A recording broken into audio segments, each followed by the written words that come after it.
Assalamualaikum, halo teman-teman. Perkenalkan, nama saya Dea Ananda, kelas 01 dari Sekolah Tinggi Ilmu Ekonomi Bima, program studi manajemen. Di sini saya akan membahas 4 permasalahan dari komunikasi guna untuk memenuhi tugas komunikasi dan negosiasi bisnis. Yang pertama, saya akan membahas tentang sikap dan kebutuhan karyawan terus berubah-ubah. SDM merupakan fungsi utama yang memiliki peran penting dalam menjalankan suatu perusahaan atau organisasi. Jadi, pihak perusahaan harus memahami betul sikap dan kebutuhan dari karyawannya itu sendiri seperti apa. Contohnya dari sikap karyawan, ada yang ekstrovert, introvert, kemudian ada juga yang sering meramaikan suasana.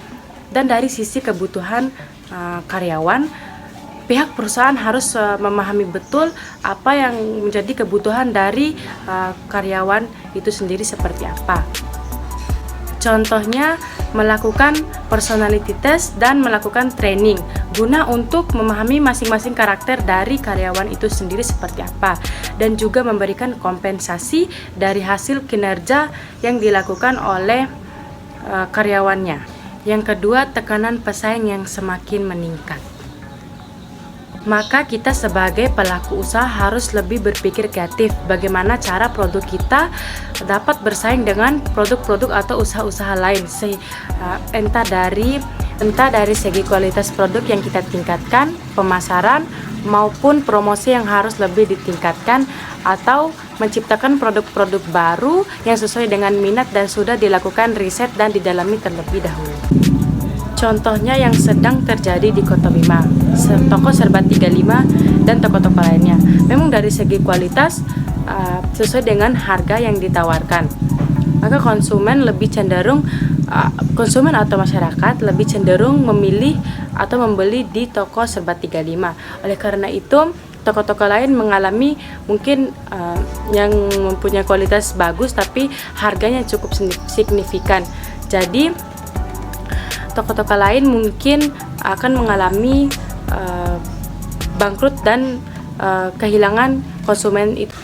Inovasi juga perlu dilakukan untuk kemajuan kompetitif perusahaan.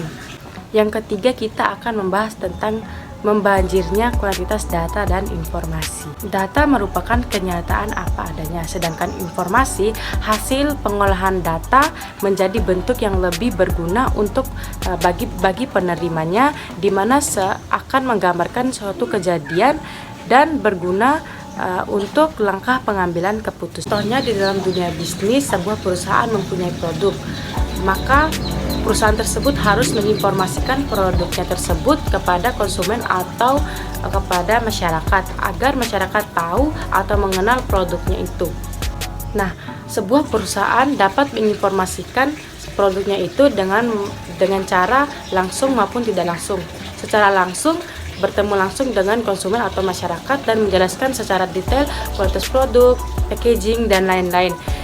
Sedangkan secara tidak langsung bisa melalui BA atau mempromosikan produknya melalui sosial media. Yang keempat, kita akan membahas tentang meningkatnya tuntutan masyarakat terhadap perbaikan kuantitas kehidupan.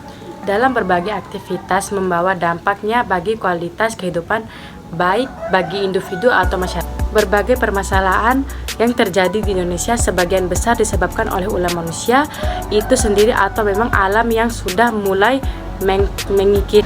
Ulah manusia juga hadir dari beberapa perusahaan yang membuat adanya pencemaran lingkungan, udara, dan lain sebagainya. Contohnya di dalam dunia bisnis, sebuah perusahaan dalam memproduksi produknya, lalu sisa-sisa produksinya tersebut dibuang begitu saja sehingga para masyarakat merasa terganggu dengan adanya limbah-limbah seperti demikian. Maka dari itu meningkatkanlah perbaikan kualitas lingkungan atau kehidupan.